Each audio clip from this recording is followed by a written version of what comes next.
صل على رسوله الكريم. أعوذ بالله من الشيطان الرجيم. بسم الله الرحمن الرحيم. رب اشرح لي صدري ويسر لي أمري واحلل عقدة من لساني يفقه قولي واجعل لي وزيرا من أهلي. ربي يسر ولا تعسر وتمم بالخير وبك نستعين يا فتاح ربي زدني علما. اللهم فقهنا في الدين، اللهم فقهنا في الدين، اللهم فقهنا في الدين. آمين يا أرحم الراحمين. Assalamu alaikum wa rahmatullahi wa barakatuhu. Alhamdulillah, we will be doing Surah Baqarah, ayat 215 to 218, inshallah, 4 ayat today. So let's start with the word by word meaning, inshallah.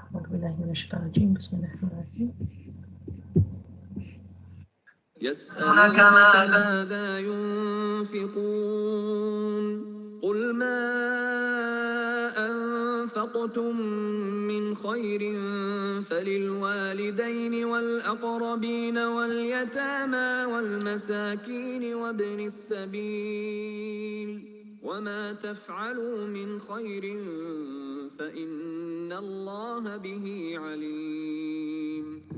So يسألونك from Sa'ala. Sa'ala is to ask, right? Like in Urdu and Hindi also we say to make to sawal, to ask somebody. And we also say Sa'ala, and in a lot of du'as that we say, Ya Allah, I ask you for Rabbi as'aluka, right? That I ask you for something. And so we use Sa'ala a lot. And from the same root, Sa, Sin, Hamza and Lam, Yas'alunaka. Ka is you. Yas'aluna, they ask. So they ask you. And this is being addressed to the Prophet ﷺ. Allah subhanahu wa ta'ala is telling the Prophet ﷺ that they ask you, as in here it means the Sahabas, that the Sahaba, the companions of the Prophet, they ask you, Mada yunfikun. Mada, what? Yunfikun, nafaka, to spend here. So yunfikun, that what should they spend? So they ask you, the Sahabas ask you, and now that you're a new nation, you have a lot of things and you're establishing a Muslim state in Medina and everything's happening, they ask you, what should we spend? Kul, say. So the Prophet ﷺ is being told, say, ma anfaqtum, whatever you spend. Tum is for all of you. Anfaqa, to spend, right? So all of you spend. Say whatever all of you spend, min khairin, of or from khair, of good. Here khair is referring to money or wealth or whatever goodness you have. Falil walidaini, so it is for is so, lam, li is for somebody. Lil walidaini, aini at the end means for two usually. Like Muslimun is one Muslim, Muslimaini, Muslimani and Muslimaini is for two Muslims. Walidaini means two parents, meaning the mother and the father. Falil walidaini, so then for the parents, wal akrabina, and for those who are akrab, those who are kareeb. So the same root as kareeb is akrab, but it is more near. Akrab means to those people who are nearer to you, very near relatives. Like for example, somebody has a brother and there's a brother's son. So who is nearer to you? Nearer would be your brother, and the brother's son is related to you, but he is not as close as the brother. So the nearest relations, the near relations, akrabina, those who are nearer, the nearest of the relatives. Wal yatama, yatim refers to an orphan. Somebody who is an orphan is technically somebody whose father has passed away. In Islam is called orphan, and who is less than the age of puberty. So the child is not baligh yet, the child is young, and the father has passed away, so that child is called an orphan. It doesn't matter here, it says to spend on these, doesn't matter whether this orphan is rich or poor, but it is somebody who's a young child, who's not past the age of puberty. Wal masakini, and for masakin from sakana, like we say sukun in tajweed, is something that stays, that doesn't have a haraka, that doesn't move, right? So, and miskin is somebody who is stuck in a certain situation and they are not able to move. They are not able to get out of that situation by themselves. It could be somebody who is in a debt, somebody who is in an abusive situation, somebody who is stuck because of any other reason, immobility, handicap, any kind of disability, physical or mental or emotional, whatever kind of disability there is, and they're stuck in their situation and they need help to be able to do their things or to be able to manage themselves. They need help. So that is the person who's in need. And it also includes fakir. It also includes people who are asking you for it. Miskin would also include fakir, but it has other other people are included in it as well. Wabnis sabil. Ibn is refers to the child. Sabil is path. Child of a path is an expression to mean a traveler, somebody who's traveling, like who's the child of the path. Right? So Wabnis Sabil and the one who's traveling. So they ask you what should they spend and tell them whatever of goodness you can spend on parents, both your parents and those relatives who are near to you, and on the orphans and those who are in need and those who are travelers. Wama tafa'alu, and whatever, wa and ma whatever, tafa'alu, fa'ala to do something, fa'al is an action, something that is done, whether it's voluntary or involuntary, both are called fa'al. Wama taf'alu, and whatever you do min khairin of good, here it means goodness or whatever good deeds. That says khair, anything that is good and is pleasing. Inna Allah, so inna, definitely there is no doubt that Allah subhanahu wa ta'ala, bihi, of it. He here is going to the khair, whatever you are doing. Whatever you're doing which has khair in it, Allah subhanahu wa ta'ala is of it. Alimun, He is all aware of that. So this is saying, they ask you, Muhammad, what should they spend? Say, whatever you spend of good is to be for parents and relatives and orphans and the needy and the traveler. And whatever you do of good, indeed, Allah subhanahu wa ta'ala is all knowing of it. And then the next ayah, ayah 216. كتب عليكم القتال وهو كره لكم وعسى أن تكرهوا شيئا وهو خير لكم وعسى أن تحبوا شيئا وهو شر لكم والله يعلم وأنتم لا تعلمون. Kutiba alaykum, and we saw the similar phrase in when we were learning the ayat of Ramadan and of like fasting and everything was, it has been written upon you. That means it is first upon you. Kutiba alaykum, it is prescribed for you al-qital, qital, fighting. So there are two very similar words, qatala and qital, right? And qital means like when two parties are involved. Qatal is one-sided, like somebody kills somebody else, it's one-sided. But qital is when it is a fighting, when both parties are engaged in that warfare in or some kind of a fighting. So it is prescribed upon you the fighting, وَهُوَ كُرْهُ لَكُمْ, while it, as in the fighting, kurhun, it is, you dislike it, something that is in Urdu we say karahat ana kisi cheez se. So kurhun is like when you feel when you are repulsed by something, when you're like, I don't want to do this, that sort of a thing.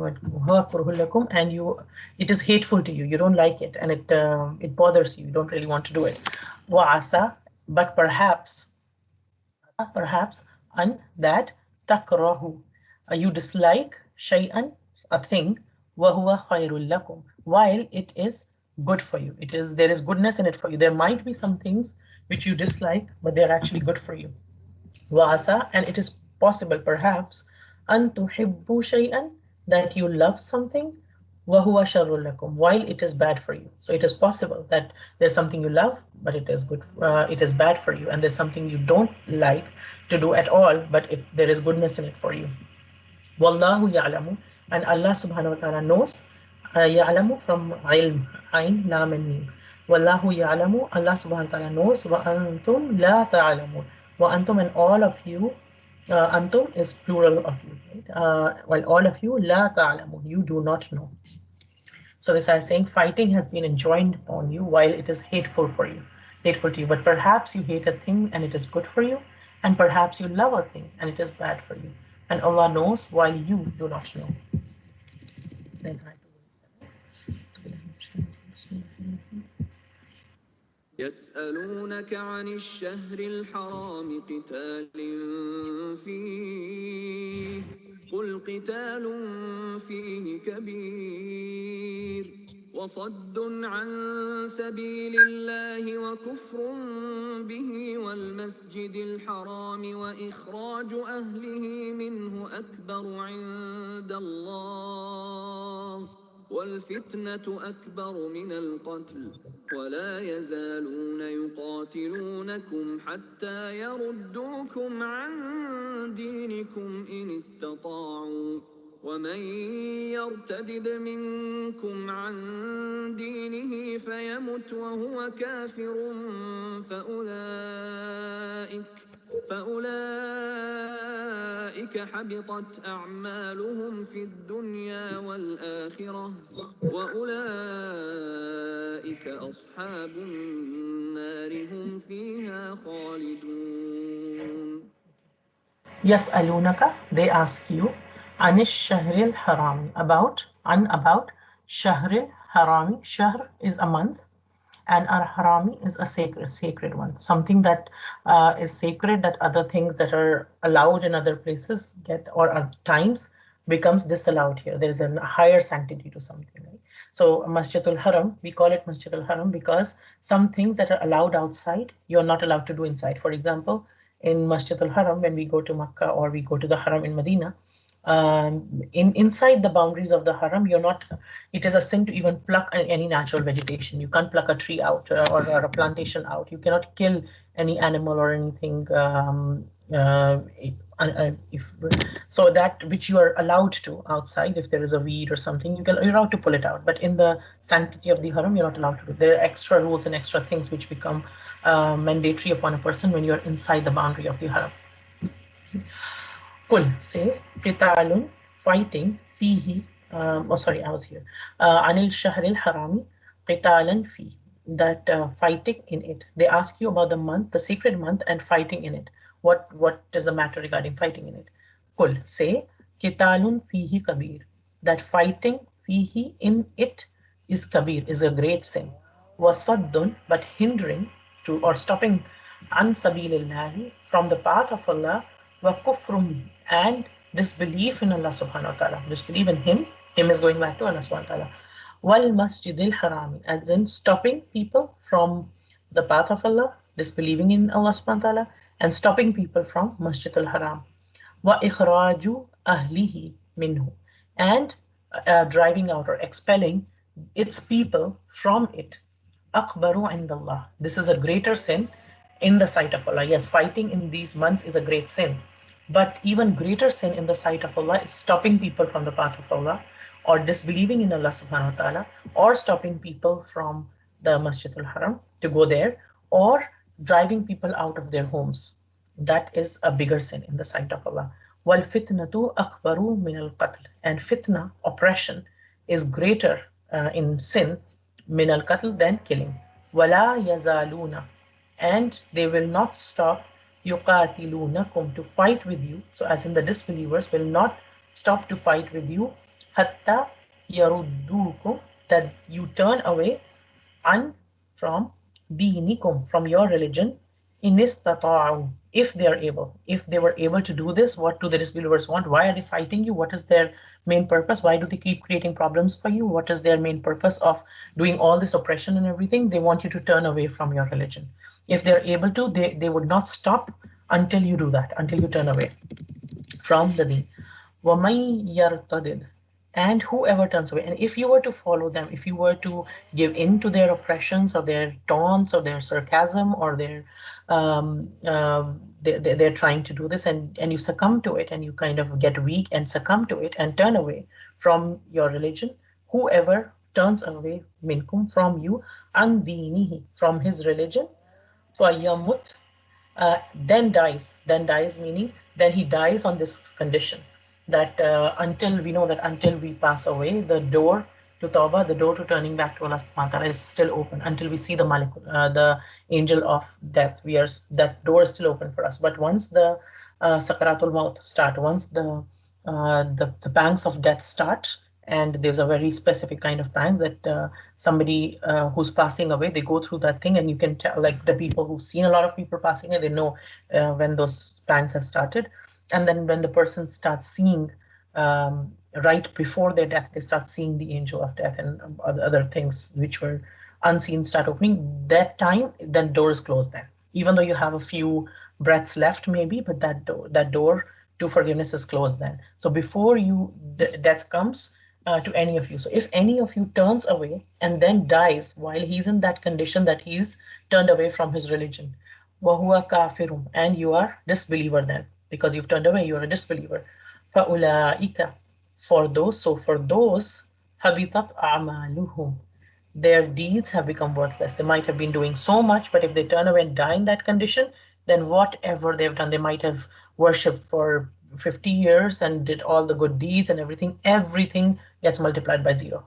Everything becomes worthless. Their habitat a'maluhum. Their deeds become worthless fi dunya wal akhirah. In dunya as well as the akhirah. It's not just in dunya as well as akhirah, the deeds become worthless. Wa ulaika, and those, what happens to those people? Ashabun nar. They are the companions of the fire.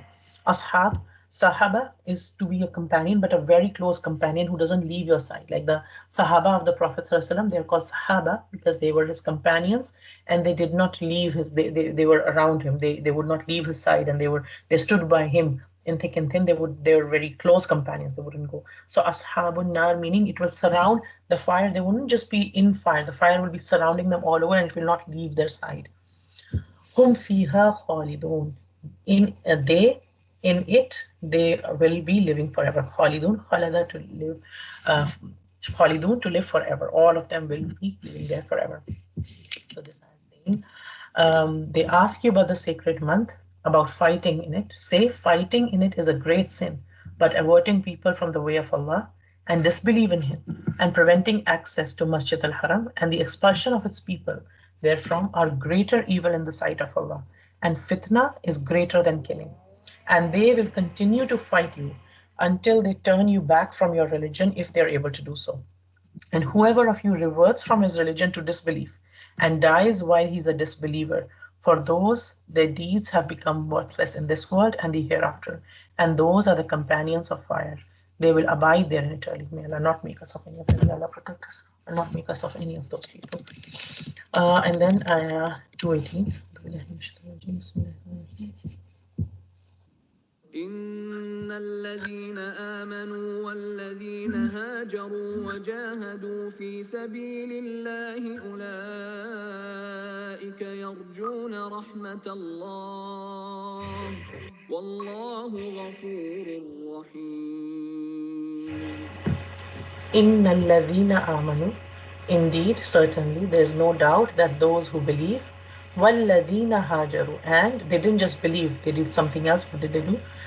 And those who hajaru, they emigrated, and immigration was made mandatory for whoever could afford it or do it, for people from Mecca to Medina after the Prophet ﷺ. At the time when the Prophet ﷺ moved and the Muslims were told to move because the persecution in Mecca was too much for their religion. They were not allowed to practice their religion at all. So whoever immigrated, wajahadu, and did jihad, strove, fi sabilillah, in the path of Allah, ulaika, those, yarjuna, they hope. Hope of what? So this is a contrast from the previous ayah. The previous ayah, people who turned, when all this oppression is happening, there are two kinds of things that happen. Either somebody succumbs to that pressure and goes back to their ways of disbelief, or somebody stays firm. So this is the other kind of people who stayed firm.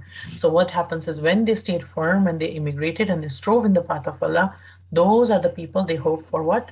For rahmatullahi, for the rahmat of Allah. And in terms of grammar, this is a mudaf rahmah of Allah, rahmata Allahi, rahmatullahi, right? A fragment which means the mercy of Allah. So they hope for the mercy of Allah. Wallahu ghafurur rahim, and Allah subhanahu wa ta'ala is very forgiving, oft forgiving. He forgives again and again and again and again and again, and He is a rahim. That means He is the one whose mercy lasts forever. His mercy is lasting, and for the believers lasts not just for this world, which will also be there for in the hereafter. So indeed, those who have believed and those who have emigrated and fought in the cause of Allah, those expect the mercy of Allah, and Allah is forgiving and merciful. So inshallah, we'll go in a little bit more detail. Ayah 215. يسألونك ماذا ينفقون. They ask you about what they should spend. So first thing about asking, who's asking? The Sahabas are asking, and يسألونك, يسألون is plural. They ask you. So did everybody ask the Prophet ﷺ, all the Sahabas, or they made a discussion and then one of them was a representative and asked him? So the point here is sometimes when there is a class, and in a class one student gets up and asks, oh teacher, can you explain about this thing? And teacher replies, okay, the class has asked me this, right? So even if sometimes one person asks, it is a way of saying, but it was the question which was on everybody's mind, but then one person asks, and so the term is used that the class asked, and the name is not mentioned like that, so it is said in that way. So it is used in that sort of a term, that they ask you, right? And also another thing is that the Sahabas, for the Sahabas, it is said that they had there were very few questions that they would ask the Prophet ﷺ. And even if we look at the whole of the Quran, we will find a very limited number, less than 20 questions that we find that they've asked you. And why did they ask so much questions? Although their hunger for ilm was so much, they're much more than any of us. They wanted to learn about the ilm, about the deen of Allah so much, and they were the first generation, so they were practicing things more. So why were they asking so little questions? A few reasons. First thing is that they were very focused. They would listen attentively, and then they would ponder about it a lot. They would think about it a lot and everything. So when somebody is asking a lot of questions again and again and again, like we saw in the time of previously in the history of Bani Israel, that they would ask Musa alayhi salam this, okay, what is the color of the cow? What is this? And he said, okay, you have to slaughter a cow. Okay, what cow? How do we do it? When do we do it? What color should be the cow be? How old should the cow be? This should be like asking too many questions unnecessarily is when you don't actually want to do it something, or you're not listening to the other person attentively. So in our deen, there is a lot of emphasis on etiquette of getting ilm, especially when it comes to religious knowledge and all knowledge as well. There is an etiquette of ilm, which is first of all to listen attentively, and then to respect the ilm, respect knowledge, and listen very, very attentively and think about it, ponder about it. And yes, we are allowed to ask and we should ask, but we shouldn't ask unnecessarily.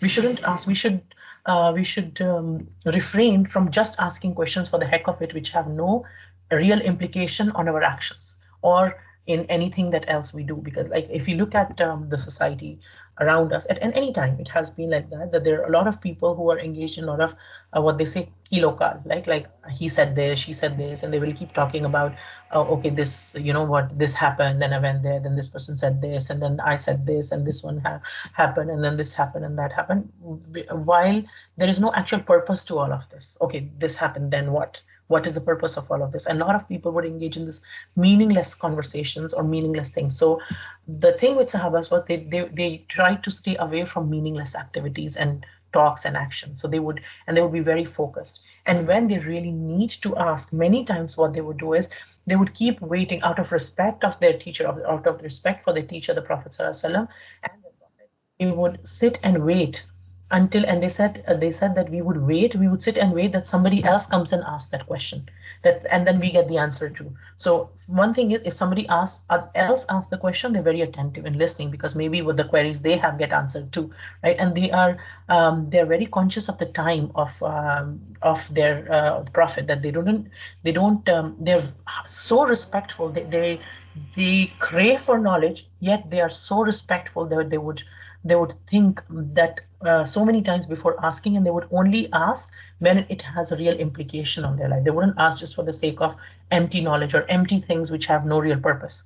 So they were very purposeful in their time, and also with the etiquettes of learning. So they ask, one of the questions they ask as this thing is happening is, يَسْأَلُونَكَ مَاذَا يُنْفِقُونَ. Another thing that a lot of scholars say is, whenever we come across this, that Sahabas asked something and it comes in the Quran, what we should do is we should pay attention that this is what they focused on, and this is what we should focus on as well. And this was the answer that was given to them. So we should consider these answers for ourselves as well, because they are our role models.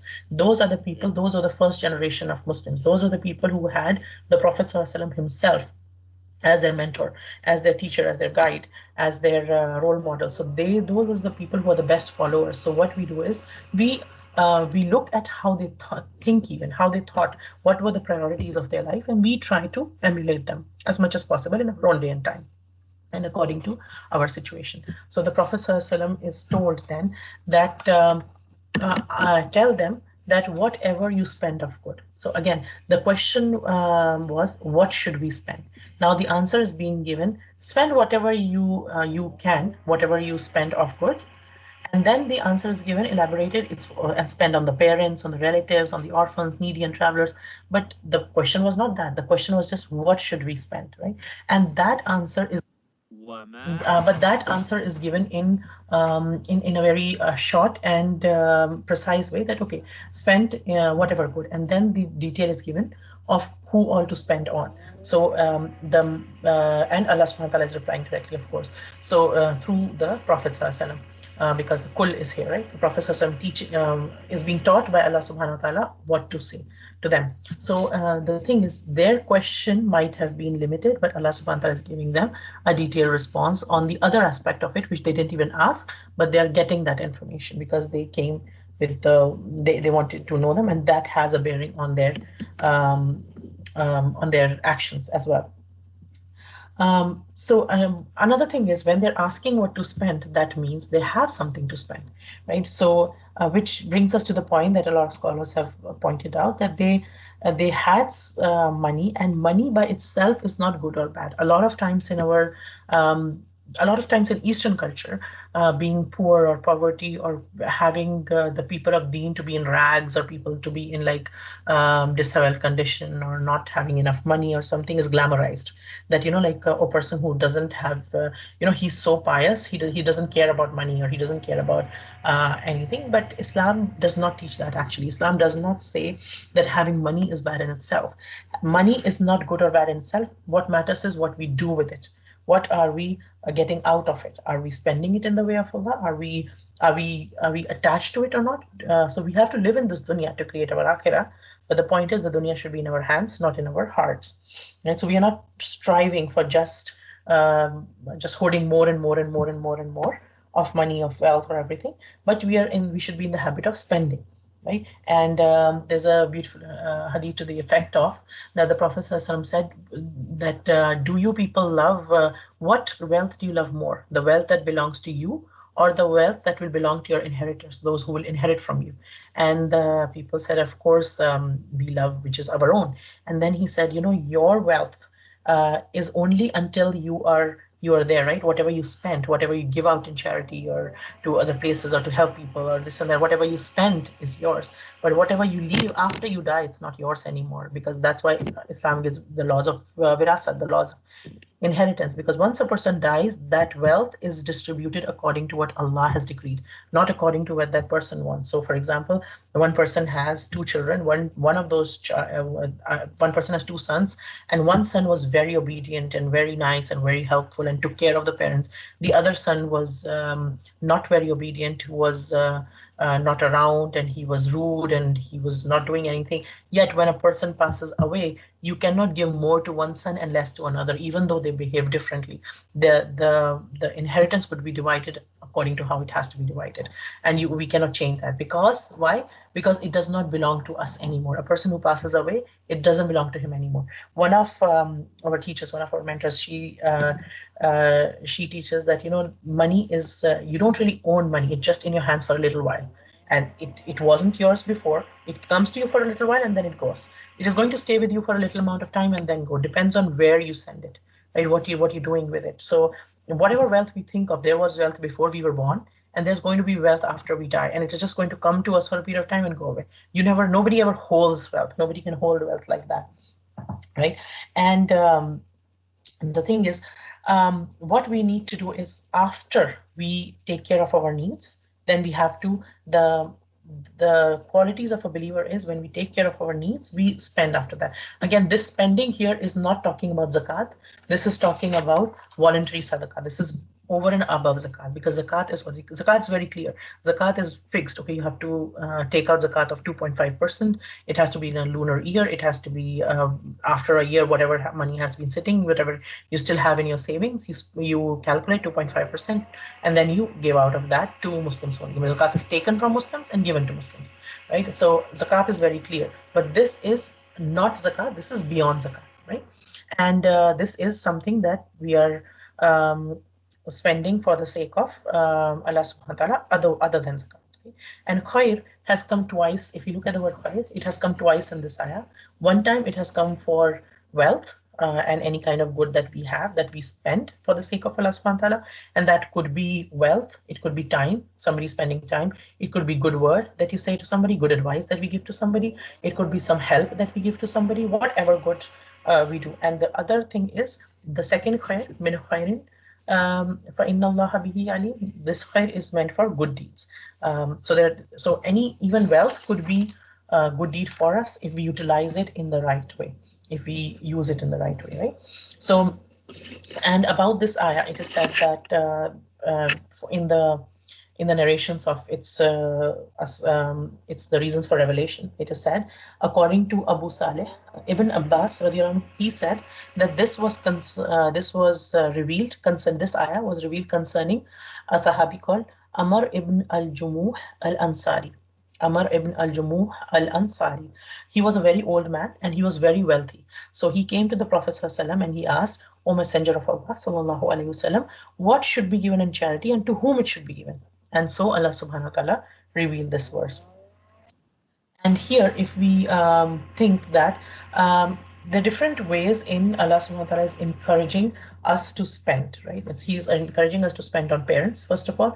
Now, our parents might be rich, they might be richer than us, or they might not have enough money. It doesn't matter. And it is not talking about just a mother or just the father. It's just talking about both mother and father. For some person, for sometimes we might think, okay, my dad has enough money, he earns and everything, so I don't need to do anything for him. And my mom doesn't earn so much, so I give her some gifts or whatever. No, it's not talking about. There's no condition here that whether they have money, they don't have money, or whatever. You give to your parents, right? So what it also does is when we keep giving to our parents, it could be gifts, it could be things, and they have a right upon us. And also when we give for the sake of Allah subhanahu wa ta'ala, that to please Allah subhanahu wa ta'ala, that yeah, Allah, I'm giving something to my parents, please be pleased with me and accept it from me. What happens is it also increases love. And when we give gift to someone, the Prophet ﷺ told us in the hadith that give gifts and it increases love amongst people. So give gifts. And the Prophet ﷺ would never refuse a gift either, whether somebody gives him a piece of rock or whether somebody gives him something very worthless in the terms of this dunya or something super expensive, he would never refuse to a gift, right? And again, it is a good habit to give gifts and to support and to spend on our parents. It's a good thing to spend on our parents and on our relatives, on our near relatives, our spouses, our children, our brothers, our sisters, our extended family. And in our families, we all know there are people who have some needs or something, and even those who don't have needs, it's a good idea when we visit them, if we go back home and we go and visit them after a long time, to take gifts from people is a good thing. And also to help some people, to give them some money or to give them your time, to give them some attention and everything, and whatever goodness. And again, by saying whatever of good, Allah subhanahu wa ta'ala has kept it open, like it's open-ended. You can do whatever works for you, right? And for different people, it'll be different things. Some people will have a lot of money, some people have a lot of knowledge about certain things, some people have knowledge about let's say medicine or something, and they would share that in terms of health. Some people have a lot of knowledge about finances, so they would say, you could invest in this, there's good returns in this and everything. Some people have a lot of knowledge in terms of managing your resources, or some people have a lot of knowledge in cooking, right? So we could share things like, okay, this is how you can cook this and it's easier for you. Or some people might have a lot of knowledge about parenting. So different kinds of things. We could share knowledge, we could share wealth, we could share, so of good, whatever you want to share. But who has the right on it primarily? The first right is the parents. After Allah subhanahu wa ta'ala and the Rasul, the first right we have is our parents have a right upon us, then our relatives, then the orphans. And all of us, most of us know either some people in our communities or in our own families who have become orphans, and they might have money. The point is not that we give them money, but sometimes what happens is a person who does not have a father, or both a father and a mother taking care of him, and they're not there, then what happens is this person, even though he has money, he or she craves for somebody to care for him. And if we think about it, what if we think of our own children, what do the children demand from us? They don't always want things that they need. They sometimes they crave for things they don't even need. Like they would get a toy or something, they'll play for it a little bit and they'll just put it away. They're not, after like few minutes, they're not even bothered. But they ask for it. They are so like, they're so like, I want it, I want it, I want it, I want it. And then when you get it, they would put it aside, or they would play for it for a little while, and then it's just lying there and that thing. But it made them happy, and they want that feeling of being cared for and everything. But a person who does not have a parent, or a caring parent or anything, that person craves for that.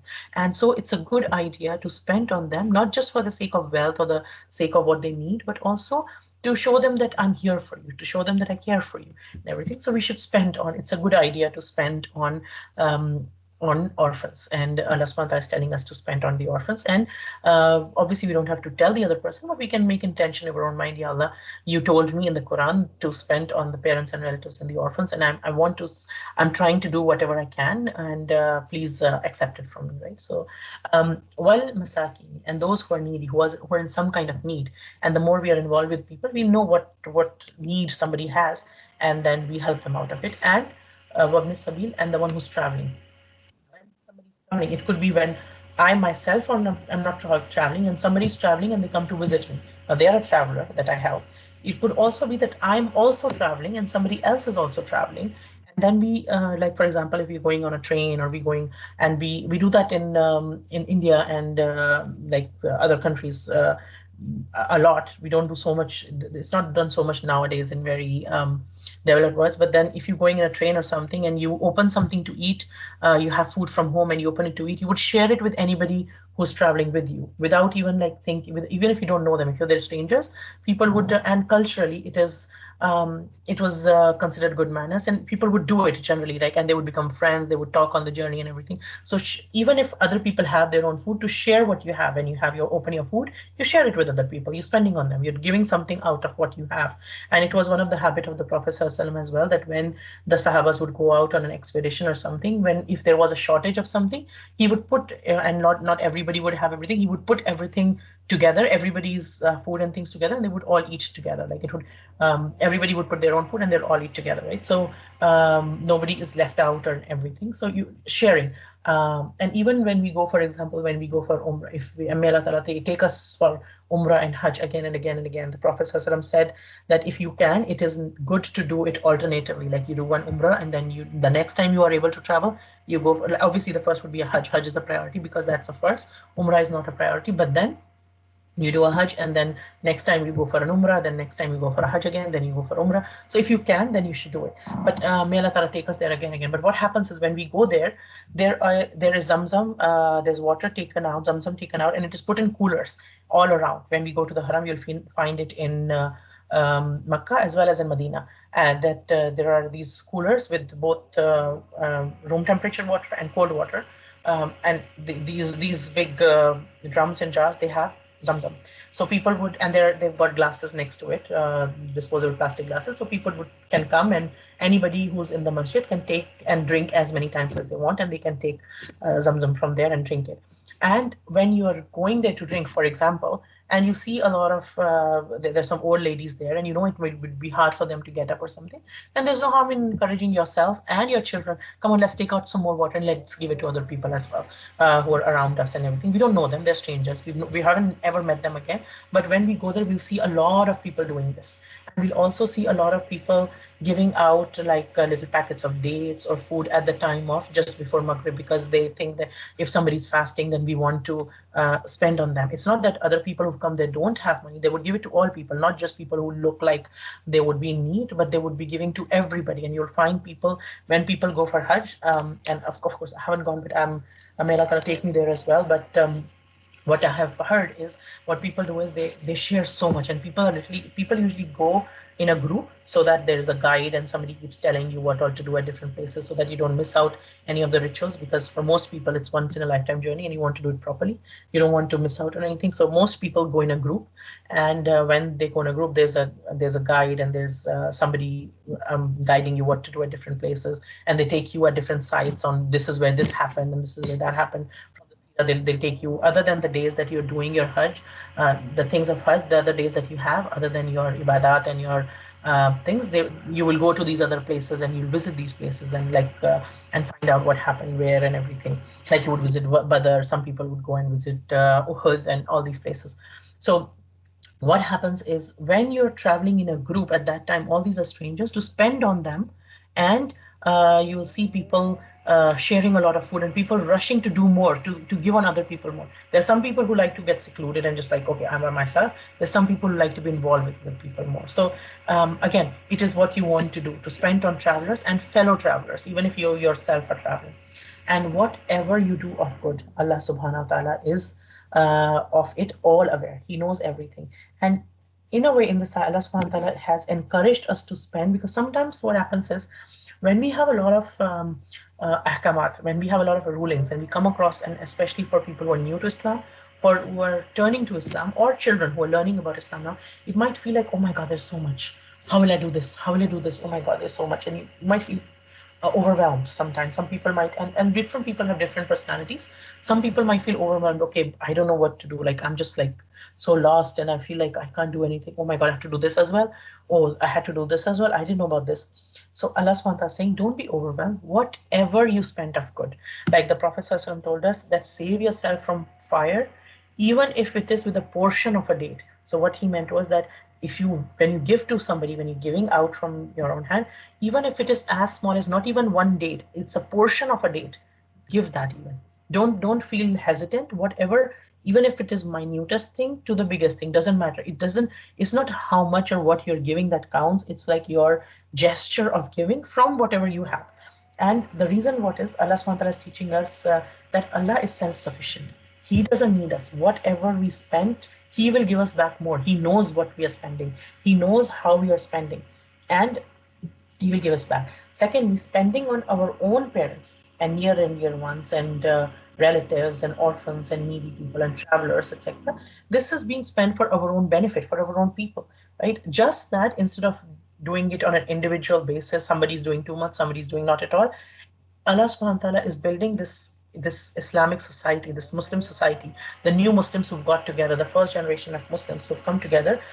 Everything, things are being organized socially and used within a social framework so that it benefits the whole society. So not just at the individual level, a social level, the whole Muslim society is being built. Now that the Kaaba has changed, now that the Qibla has changed to the Kaaba, and the Muslims are now becoming one nation. Now their foundations of being a nation and how they will work, act socially is being told here. That and be assured that whatever good you do, Allah Subhanahu wa Taala is very well aware of it. Don't ever think that because it was so small and nobody else noticed, that nobody noticed. Allah subhanahu wa ta'ala always noticed. Even if it is mithqala zarrah. Other time we learn in the Quran that even if it is subatomic particle of something, Allah subhanahu wa ta'ala still knows and He'll still reward you for the good that you do. Right? And a believer should be ready to spend in Allah's cause whatever is over and above his needs. Right? So we have our needs, and Allah subhanahu wa ta'ala is not asking us to spend all of what we have. He said, قُلْ مَا أَنفَقْتُم مِّنْ خَيْرٍ, from the good, not all of the good. Don't spend all of it. You don't need to spend all of it. You need, yes, a person and spouse and children are not mentioned here because that is on our fitrah. Most of us, when we earn, we say, like, who are we earning for? It's our children, right? So we end up, so it is on our fitrah to spend for our children a lot. And for our spouse, we're doing that a lot anyway, like we usually do. Most people have that fitrah alive that they're doing that. So here it is said to spend on your parents. Don't get like so sometimes what happens is we get disbalanced and we spend so much on our spouse and children, but we forget our parents. Or some people spend so much on their time or energy or money on their parents, but they neglect the rights of their spouse and their children. So here, by reminding us of all these people Allah subhanahu wa ta'ala is saying you just don't give everything for the sake of the state, and you just don't come to the Prophet ﷺ, and when there is a need, or when there's a thing of some that there's a need for Islam, that you need to contribute something. Don't give everything. You keep something for yourself. You have your needs. Your family has your needs. You take care of those needs, and you give the other. You give from it too, and obviously you'll be giving your zakat and everything, which is yours from your savings. But other than that, you give from whatever or you're able to do beyond your needs. And a believer is always looking for means to spend. He's like actively finding out where can I spend, where can I put my share in it, right?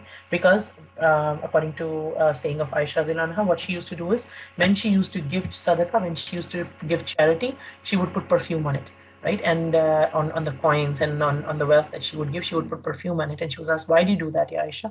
And radiallahu anha, she replied that the Prophet ﷺ told us that when you give something for the sake of Allah, it goes in Allah's hands first, and then it goes to the other whoever you're giving it to. It's not for the person. I'm giving it for the sake of Allah, and it goes to Allah first. So she said, I want to give it in the best way possible. I want to perfume it, and I want to give it in a nice way, right? So she used to do that. And that was the level of belief of, that was the level of commitment of the that and the sahabiyat, that they would think deeply about the things that the Prophet ﷺ taught them, and they would act upon them to the best of their abilities, and in their own in their own personality, in their own way of doing things as well, because everybody has a different way of doing things. So Allah Ta'ala doesn't say that you have to do things in this particular way. The way I can do something is, or I would like to, or I have talent to do something, might be different from yours, and might be different from your husband's, or might be different from your children's. Everybody has their own way, and Allah subhanahu wa ta'ala encourages us to use our own personality and our own talents and our own resources for that sake. Another thing here is no amount is mentioned, so people should use their own understanding, like min khairan. Qul ma anfaqtum min khairin. Anything, no amount is mentioned. So use your own understanding and strike a balance between your various Islamic needs, right? A balance that you don't just spend for jihad and liberating Makkah at that time, but you spend on your family as well. You do sadaqah as well, and you have other needs of other people in your society as well. So, and then in the next ayah, Allah subhanahu wa ta'ala says that Kital has been written for you while it is disliked. So first thing is that fighting in itself is something that is hateful to us. It's not something that we want to do. And that is first thing, because especially in today's day and age, Islam is portrayed as something like you love fighting and killing people. And astaghfirullah, it can be, nothing can be farther from the truth. Fighting is hateful for us. But sometimes there are times when it is essential, when it is prescribed for you, and it is not, it has to be done. And these ayat like this, the problem with ayat like this is they're quoted a lot by people who are Islamophobes, or people who have a very limited understanding. They cut and paste a small part of an ayah, and then they just build a whole propaganda around it. That, see, this is what your Quran says. Okay, this is what it says, but what is the tafsir of it, and what is being said before it and after it? So we should take that into consideration, right? So here, first of all, is that. The thing here is a piece of a puzzle. People use a piece of a puzzle to describe the whole puzzle, which is not right. And when it comes to kutiba alaykum, like farz, what is made farz upon, what is mandatory upon us, there are two kinds of farz in our religion. Two kinds of things which are mandatory are of two kinds. One is called farz kifaya, and one is called farz ain. Farz kifaya means that if some people in a society do it, it suffices for the rest of the community as well. So for example, somebody passes away in our community, somebody dies, and there is a Salatul Janaza, and some people from the community go and attend that Janaza and pray for the person, do the prayer of Janaza, then it suffices for the whole community. It's fine. Not everybody has to go, but as long as some people were able to go. But if nobody goes, then the whole community is sinful. Right? But if some people go from the community, then it suffices for everyone. It's fine, because other people are busy with their work, or some others have young children, or they have other commitments or something. It's fine. Farz ain is something that every person has to do for himself, which is compulsory, which is, for example, 5 times of salah. We have to pray, we have to fast in the month of Ramadan. These are individual farz ain that every person is responsible for their part, and they have to do it. right? When it comes to jihad and qital, things, and jihad is a much broader term. It means struggle for the sake of Allah subhanahu wa ta'ala, and struggle could be internal, and struggle could be external, and struggle could be in different ways. Struggle with the pen and paper is a jihad as well. Doing something on this on the social media for and trying to spread awareness about Allah subhanahu wa ta'ala's deen, that is also jihad.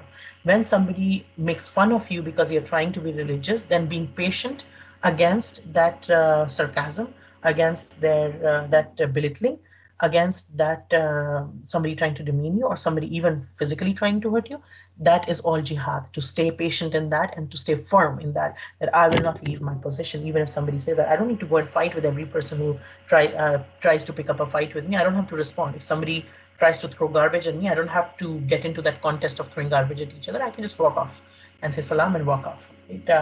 Allah Ta'ala teaches us that when jahil addresses you, when somebody who's jahil, who's ignorant, who doesn't have enough sense of how to behave and talk, when they address you, a believer doesn't engage with them. It's not worth engaging with them. You just say salam and you walk off.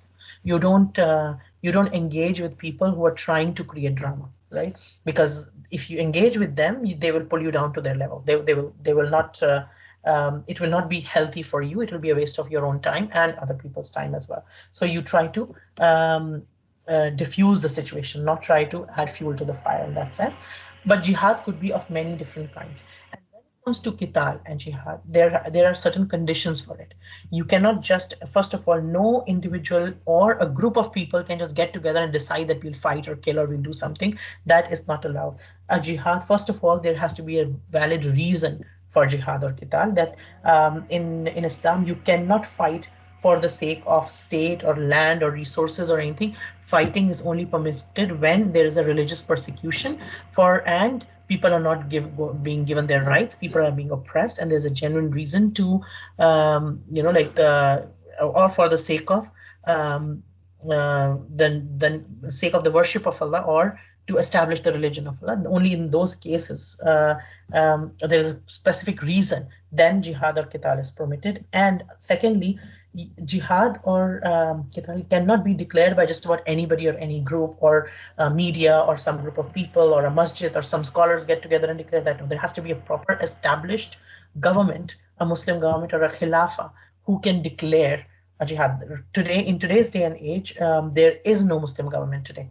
Therefore, it cannot be declared. Right? There is no Muslim government today. There are countries in today's day and age who are sympathetic towards Islam, who like Islam, who are more bent towards Islam, and they try to put some things about Islam. And they were like, even if we think of Saudi Arabia, they have some sort of Islamic laws. Unfortunately, they're changing very fast as well. May Allah Ta'ala protect all Muslims and all lands where Islam is being practiced. So they're Islam-friendly countries nowadays, but there's no Islamic government in that sense. Where an Islamic government doesn't mean that it has to be only Muslims.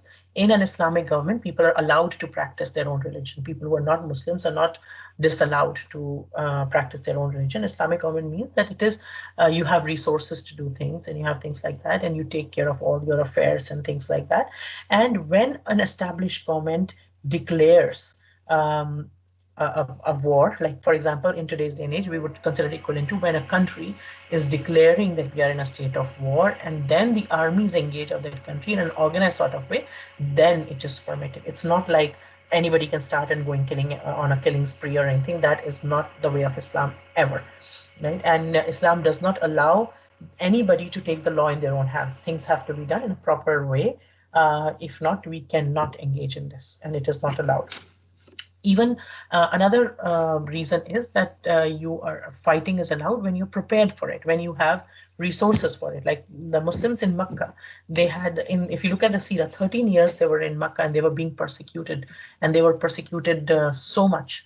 But they were not allowed to fight because they were not organized. They didn't have a proper state, and they wanted to fight. They were very brave people. Many of them were like warriors, and they belonged to they would go to the Prophet ﷺ and say, they would look at Umayyah bin Khalaf torturing Bilal, and they would say, Ya Rasulullah, just give us permission to finish this guy off.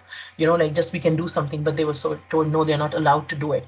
They wanted to fight, and they were warriors, but they were not allowed to do it because it was not an organized force. What would have been the impact of it? Yes, they might kill one person, but it would lead to a civil war. It would lead to a situation which they were not in a position to handle, and they were not an established state to be able to negotiate and do things in that sort of way. Open, just killing and hurting people for in an ad hoc way um, without any means of conversation, without any way of negotiation or talking between two parties and everything. And that is not the way of Islam, right? And the Muslims were not allowed for such a long time. But after, when they migrated to Medina, and before, at that time, when the time came to fight, and the people were told to fight. Now, it is human nature as well that we make such big claims and we want to do huge things. We want to do so big things. I want to do this much, this much, this much. But when the time comes to do it, then you're like, oh, I don't think I can. That seems a bit. I'm afraid now, or I'm worried now, and everything. So the thing is, even while it also points us to the fact is that it was disliked that the same people who wanted so much to fight before, there was some of, and they were human. It points us to the humanity of Sahabas as well. Yes, they were very strong in faith and everything, but they were also human beings, and it's a natural tendency of human beings that something's very difficult, then you feel that difficulty. It's not that they were superhuman beings who didn't feel any dislike, or who didn't feel any pain, or who didn't feel, uh, so being a Muslim, we have to be a purposeful ummah. We have to, our sympathies should be with Islam and not with other things. And Allah subhanahu wa ta'ala is telling us things about us, about human nature, and about things in general. That what happens is it is possible that you dislike a thing, but it is good for you. There is goodness in it for you. And it is also possible that something is you really like something, but it's actually not good for you. There is bad in it for you, right? So it's better that you do not engage in it. For example, Hitler, if we look at the policies of Hitler and everything, he wanted to kill all people who were handicapped and old because he said they're a burden to the society. What are they going to do now, right? So and if we think from very dunyai terms, an old person who's very old and who's on the, and a lot of places say mercy killing is justified and this and that. There are all these debates that a person suffering so much, why not just let them go and this and that, right? But the thing is, you do not know. Allah knows. And Allah Ta'ala is telling us, maybe having sabr with that old person is helping your akhirah. And maybe for that old person having sabr with this sickness at the end, with this last stages, with all this pain that they're going through, maybe that is building up their akhirah. Maybe that person was not a Muslim, but having some physical or some disabilities or some things, maybe that brought their heart closer to Allah subhanahu wa ta'ala. Maybe their actions were, it softened their heart so much. Or maybe before going, Allah Ta'ala forgives their sins because of their sabr. You don't know. Even if something looks as difficult for you, even something look at painful for you, something looks difficult for you, you don't know. Allah knows what is good for you, and it is possible. And so Allah subhanahu wa ta'ala is telling us that He doesn't just gives us hukum, He also gives hikmah. There is hikmah behind things. There's not just, Allah subhanahu wa ta'ala doesn't just give us rules that you have to do this, you have to do this, you have to do this. Here Allah ta'ala is telling us, see, there is a wisdom behind things. Allah ta'ala doesn't do anything without purpose. If you're going through some struggle, if you're going through some thing, there is a reason for it. And it might be that something that you're looking at as hardship is actually good for you, although you might not know that. So what is the lesson in it for us? The lesson in it for us is, what is bandagi, what is ibadah? That we take what is pleasing to Allah Ta'ala and we move our own choices to that. For example, Allah Ta'ala says 5 times salah. Okay, Allah, ya Allah, 5 times salah. You told 5 times salah. It is not easy for me while I'm at work. This happens and that happened when I'm at this. And exactly at the time that it is time for salah, somebody gets hungry, somebody needs washroom, some little children needs washroom, somebody's husband comes back from work right at that time, or something happens. It is not easy. And every time when we start to do something for the sake of Allah, things will happen at that time, right? But what happens is, if we adjust ourselves for the sake of Allah, if we move our own choices to the choices of Allah, then Allah Ta'ala blesses us like nobody else. For example, when a girl is married, for example, when she's newly married, if she adjusts, and women have this more, Allah Ta'ala has given women this capability to adjust and to kind of streamline themselves more than men, right? So when this wife adjusts in the beginning few years, when she looks at the husband's choices and as her own choice, and she tries to adjust that and avoids arguments and fights as much as possible, becomes more and more flexible, what happens in the later years? The same woman, the same lady, she enjoys a much more respectful position in the society. The same lady who adjusted so much with so much things in the beginning, she enjoys a kind of sabr, she enjoys a kind of rahma, she enjoys a kind of peace, and the family staying together rather than breaking apart, which a lot of other people might not be be having, right? And one of the ways to, the Sahabas would want to know that the Prophet ﷺ, what does Allah like, and what should we do? And the Prophet ﷺ has told us, and his whole life is a thing for us. How do we look at what does Allah like?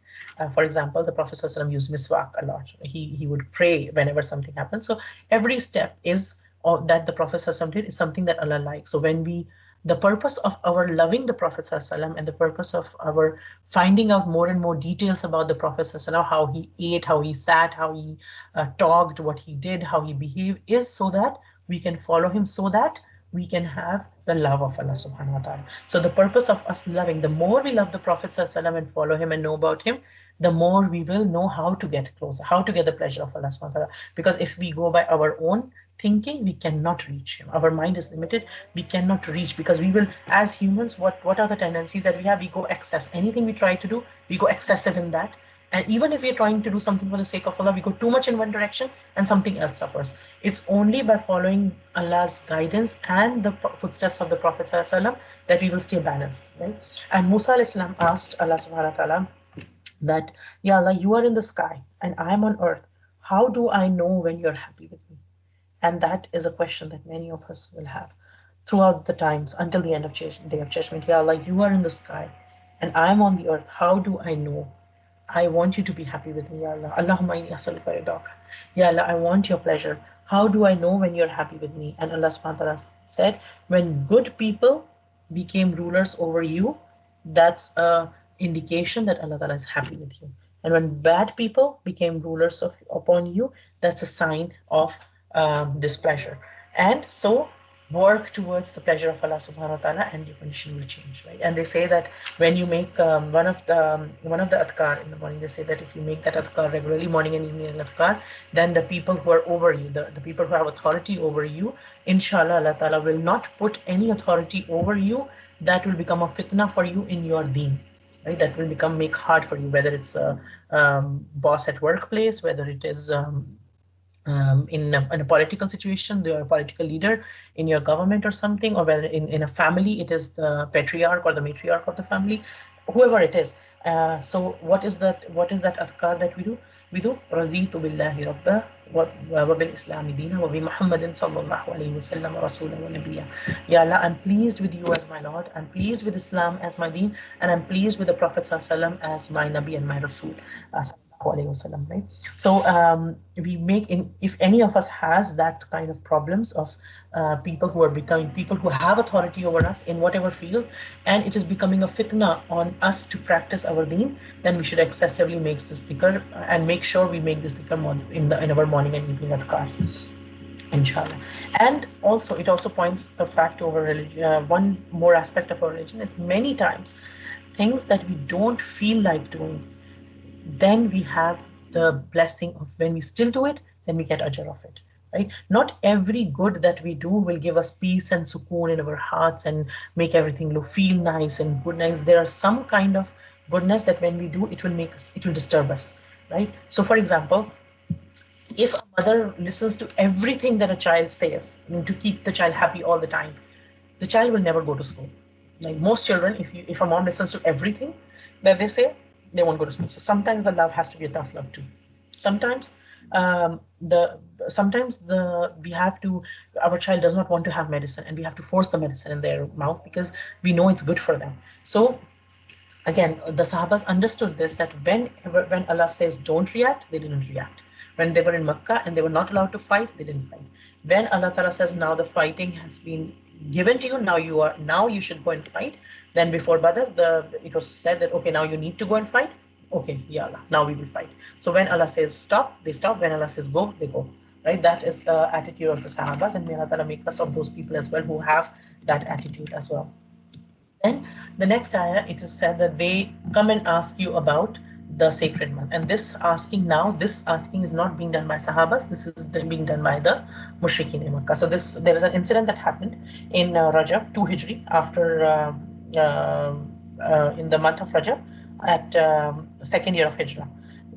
So what happened was the Prophet ﷺ, the Quraysh, the Mushrikeen of Makkah, they were trying to create little problems, and they wanted to obviously harm the Muslims and everything. And there's a lot of intelligence and everything going on. So the Prophet ﷺ had sent 8 people under Abdullah ibn Jahash to a place between Makkah and Taif, and this place is called Nakhla. And he sent those people there, and the purpose was to go and gather some intelligence on what are the Quraysh up to, what is happening, where are the caravans going, and what is going on and everything. And they were not told to fight, but they were just told to go there.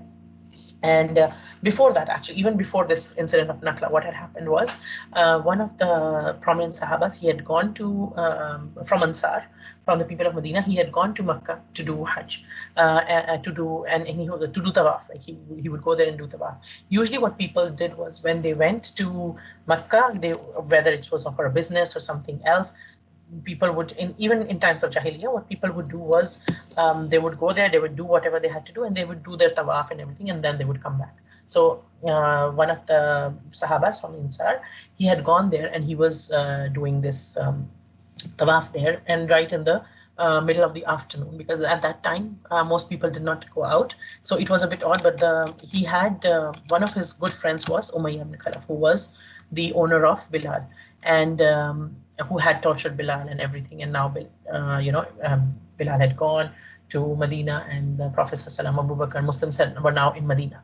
So this Sahabi, who was an Ansari, who had come here to do, and who was friends with Umayyah bin Khalaf, so he asked him, okay, what time should I? And he was a trader, and they were both friends from before, from a business perspective. And he said, let's do it in the afternoon, because then nobody's there when it's a peak time of heat, and usually people don't come out in the Meccan climate at that time. So they were doing their tawaf, and Abu Jahl saw them, and he said, you are the people who have basically given shelter to people who have left our place, and to those Muslims and everything. And you are not, if you were not under the protection or friendship of Umayyah bin Khalaf, like we would have finished you, and like we would basically, you would not be able to do this. You're just being able to do this because you're his friend and everything.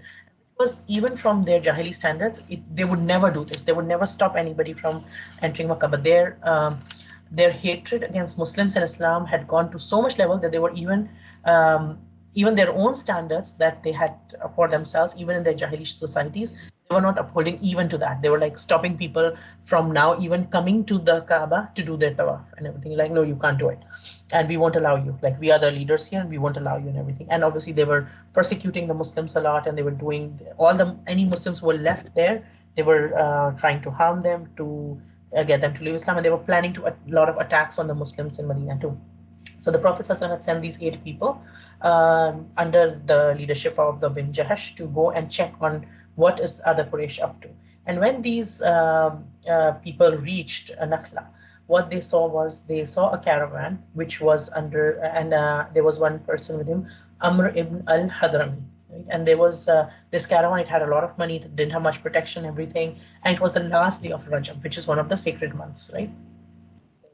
There are 4 sacred months in Islam in which fighting is not allowed. So there was this last day of Rajab, and what happened was some people say that they were in confusion about whether Rajab has ended or not. They thought Rajab has ended, and some people say no, they knew that it was still Rajab. But what happened was they disagreed to what we should do, because this was an easy target. There was a lot of booty, and they wanted to basically attack them, and they attacked them and took all that money. And basically the money, they were not getting it for themselves, they were getting it for the Islamic State. But they made that choice and they attacked them, although the Prophet ﷺ had just told them to get information and not to attack anybody, but they ended up doing it. So they killed one person, which is Amr ibn al-Hadrami, and they came back with all this booty. And when they came back, the Prophet ﷺ was very upset with them. He did not like that, and he didn't accept all this booty and everything, and he said no. And then this ayah was revealed, and it said that and obviously what the Mushrikeen in Makkah did was when they came to know about this, they created a whole propaganda. Look at these Muslims, they are like, they do this and they don't even value the sanctity of the month, and they're doing this and this and this. And Allah subhanahu wa ta'ala replies that, see, this qital in, yes, it is true, they ask you about the fighting in the sacred month of Rajab, tell them that yes, fighting is big, as in it is a big sin. There is no doubt about it. So first of all, just because somebody is a Muslim, because they do something wrong, doesn't mean that we say, no, no, no, he's a Muslim, we let it go. No, what is wrong is wrong. Yes, it is wrong. They should not have done it. But at the same time, you who are making all this big deal about what they've done, what are you doing? Right? What are you doing that has led to all of this? Like, you have to look at yourselves when you're pointing this finger at Muslims. Do you know what you have been doing? You are stopping people from the path of Allah subhanahu wa ta'ala, torturing them, doing things. You have been torturing them for so long. You have been taking away the rights of people. You have been disbelieving in Allah subhanahu wa ta'ala, putting idols all around. You are trying to prevent access to Masjid al-Haram. You are the people who expelled people from their own homes. They had to leave their own homes because of you, because you were trying to assassinate them, because you were trying to kill them. What you were doing was this persecution, this thing that you were doing. The whole generations are affected by fitna. Fitna is not just somebody get murdered and that's done with. They had an open threat. They were basically, their plan was to continue persecuting them, or to attack or have battles with Muslims in Medina, to force them so that they give up their faith, and they would not sit until they give up their faith. That was their plan. So this is a bigger sin in the sight of Allah subhanahu wa ta'ala than this one fight that they did. Yes, it was a big sin, and yes, they will have to pay for it and everything will happen. But this is what you are doing is way worse. So before you open your mouth, look at what you are doing and don't create a propaganda, and which is true to this date as well. Anything somebody does which has a name of a Muslim name or something is blown out of proportion. It's everywhere in the media and this and that, and whatever is done to the Muslims is not even talked about, right? So may Allah protect us and make us keep us safe, and also make us people who act in a way that is pleasing to Him. And they will not fight to do that, and that is what their aim is. But if what you do, and what is the lesson for us, if any of you turns away from your deen because of what they are doing, and the propaganda and was there and it is there, it will continue all the time. But if you get affected by all this propaganda or something, or if you get just by a little bit of hardships, you give up, and you give up your deen and you go back on kufr and you die on that, then what happens? What happens when somebody goes murtad, right? A person who comes to Islam and then leaves Islam is called a murtad. And when somebody gets murtad, it is a very big sin in Islam, right? What happens is, if a person comes to Islam and then goes away, first thing is their nikah is broken. Their marriage is no longer valid when they came to Islam and went away, right? And they don't have any more rights in the virasa of a Muslim's inheritance. They don't get any inheritance from any Muslim. Any good deeds that they did in previous life get erased. They won't be buried if they pass away. They won't be buried in a Muslim cemetery. Then no Muslim is allowed to pray namazi janaza for them, and you cannot do a dua maghfirat for them.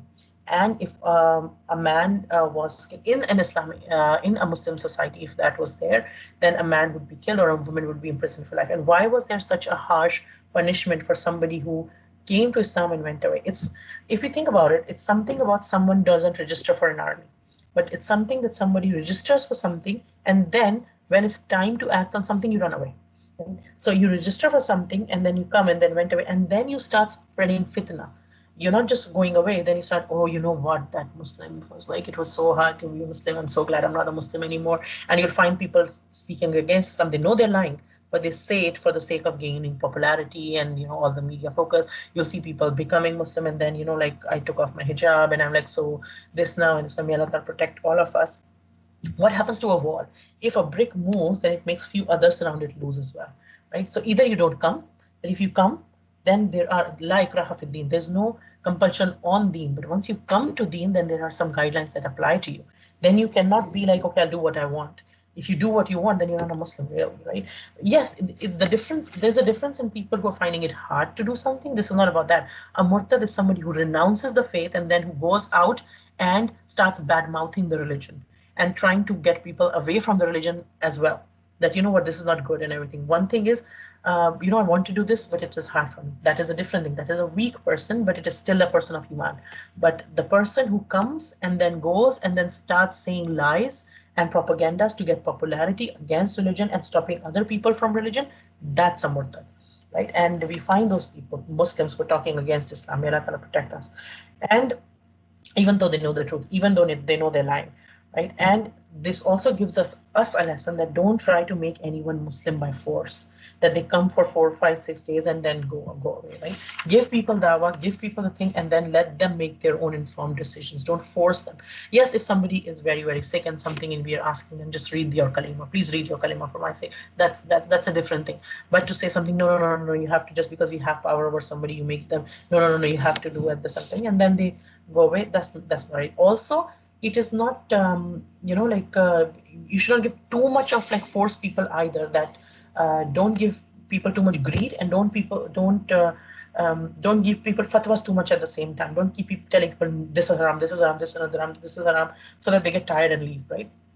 Let them, if people have their own pace and things, make things easier for people, make things easy for people and help them think. And more important than that, worry about yourself. Don't be one of those people who help other people to get to Jannah, but then you yourself don't know what you're not following your own advice, basically, right?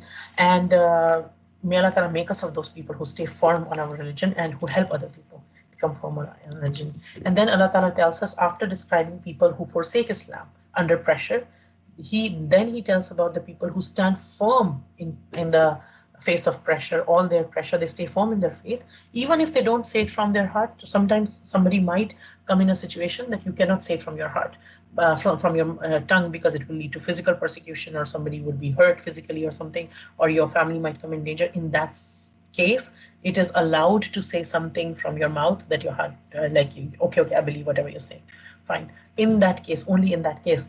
But then if your heart is still there on Islam and everything, you stay firm in this religion, then Allah Ta'ala says, then you have good news. You have strove in the path of Allah, you migrated, you did your jihad, the internal and external. These two are, both of these commands of hijrah and jihad, both are extremely hard and difficult. To leave everything you own for your home, your land, your place, for the sake of Allah, and to strive internally and externally for the sake of Allah subhanahu wa ta'ala. These are all difficult things. These are not easy things. You put your own life and your wealth and everything online for it. If you do that though, then you should expect and hope for Jannah, hope for the rahmah of Allah subhanahu wa ta'ala, because only those who have the courage to stand and are ready to confront hardships for the sake of Allah, they deserve mercy of Allah, right? And also the point is that even after going through all these stages of trials and tests, we can never be sure of ultimate success by ourselves. Right? We are human beings and we will make mistakes. Even in the best of goals and strives and putting our best of efforts, we will make mistakes. But when we become Allah, so when we say, Ya Allah, I'm yours, you take care of me, he will forgive us, inshallah, inshallah, inshallah, if we have the best of intentions and if we're doing to the best. Even if we are making mistakes, we hope and we pray that he saves us. And we remember that no one will achieve salvation and success mainly on the basis of our own performance and deeds. Whoever is blessed and succeeds will solely do so by the mercy and grace of Allah subhanahu wa ta'ala. May Allah make us of those people who receive his mercy. May Allah ta'ala not make us of those people who either become a fitna for ourselves or for other people around us, who stop other people. May Allah ta'ala make us of those people who are either muhajir or ansar, who either strive for the sake of Allah or who help those who are striving for the sake of Allah subhanahu wa ta'ala. May Allah ta'ala not make us of those people who make the deen hard for other people or who give a wrong impression about our deen. May Allah ta'ala help us to be people who are balanced, who do things in a balanced way, who do things in a way to gain the pleasure of Allah subhanahu wa ta'ala, and who don't go by our own whims and fancies, who don't go to one extreme or the other, who have when we strive for knowledge, when we try to gain knowledge, we remember the etiquettes of getting knowledge. We remember the respect that we should give to both our teachers and our students. We are of those people who strive for the sake of Allah subhanahu wa ta'ala, and whom Allah ta'ala is pleased by, and whom Allah ta'ala blesses by his mercy. Just as Allah ta'ala united us as sisters in Islam in this world, may he reunite us as sisters in Islam on the day of judgment, when there will be no shade except his shade, and then once again in Jannatul Firdaus. آمين يا أرحم الراحمين. سبحانك اللهم أشهد أن لا إله إلا أنت. goodness that comes from this today's talk is from Allah subhanahu wa ta'ala, because all goodness belongs to Him, and any shortcomings are mine and mine alone, because I'm human and open to mistake. May Allah ta'ala forgive us, and may Allah ta'ala accept from all of us. ربنا تقبل منا إنك أنت السميع العليم آمين يا رب العالمين.